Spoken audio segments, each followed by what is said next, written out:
ظہر کی نماز کی اذان دینے لگے، اللہ کے نبی کا انتقال ہو چکا ہے۔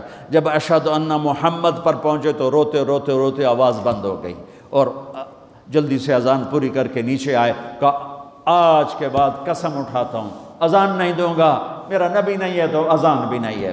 اور حضرت ابو بکر سے اجازت لے کر جب وہ خلیفہ بن گئے، جہاد پہ چلے گئے، 6 مہینے تک آئے نہیں۔ لاکھوں صحابہ جہاد میں گئے، کسی کو میرے نبی خواب میں نہیں آئے، صرف بلال کو آئے۔ بلال، یہ کیا بے وفائی، ہم سے ملنا ہی چھوڑ دیا، ہمارے پاس آنا ہی چھوڑ دیا۔ آنکھ کھلی تو ان کو یوں لگا جیسے اللہ کے نبی زندہ بلا رہے ہیں، یا رسول اللہ میں آ گیا، یا رسول اللہ میں آ گیا۔ اور اسی وقت اونٹنی کو بھگایا۔ 21 دن کا سفر 7 دن میں کیا، 7 دن صرف نماز اور پیشاب کے لیے اترتے تھے اور بھگاتے بھگاتے بھگاتے۔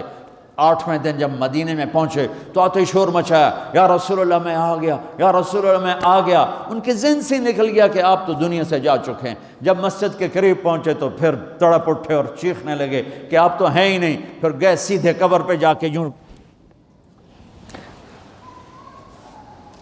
قبر کو لپٹ گئے، یا رسول اللہ میں تو آ گیا ہوں، آپ کہاں ہیں؟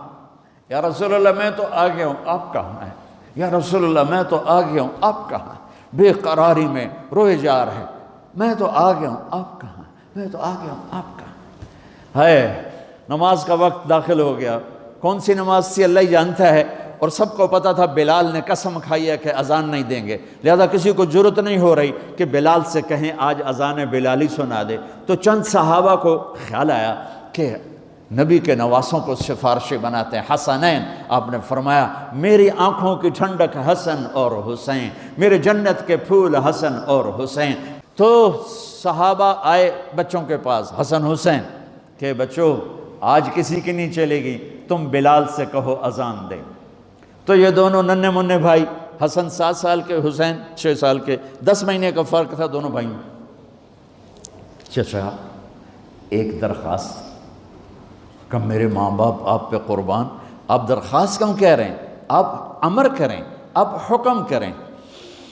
کہنے لگے جیسے آپ ہمارے نانا کے لیے اذان دیتے تھے آج ہمارے لیے دے دو۔ تو ایک دم وہ رونے لگے بلال، کہا ہائے میرے بچوں، میں نے قسم اٹھائی تھی کہ میں اللہ کے نبی کے بعد کبھی اذان نہیں دوں گا، لیکن تم پہ تو ہزاروں قسمیں قربان ہیں، میں اپنی قسم توڑتا ہوں اور اذان دیتا ہوں۔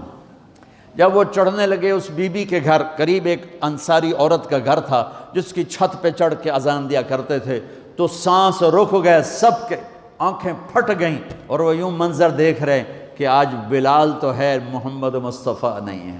آج اذان بلالی تو ہوگی لیکن محمد مصطفیٰ کی جھلک نہ ہوگی۔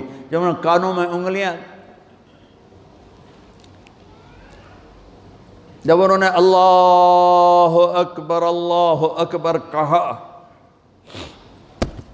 تو مدینے میں گھر گھر ماتم بچھ گیا، عورتیں بھی چیختی ہوئی گھروں سے باہر نکل آئیں، سارے مدینے کی گلیوں میں چیخ و پکار مچ گئی، اور یوں سب کو لگا جیسے محمد مصطفیٰ زندہ ہیں اور ان کا زمانہ ہے، لیکن آپ تو جا چکے تھے۔ یہ بلال کو جو رتبہ میرے رب نے دیا، یہ غلامی مصطفیٰ کی وجہ سے دیا ہے۔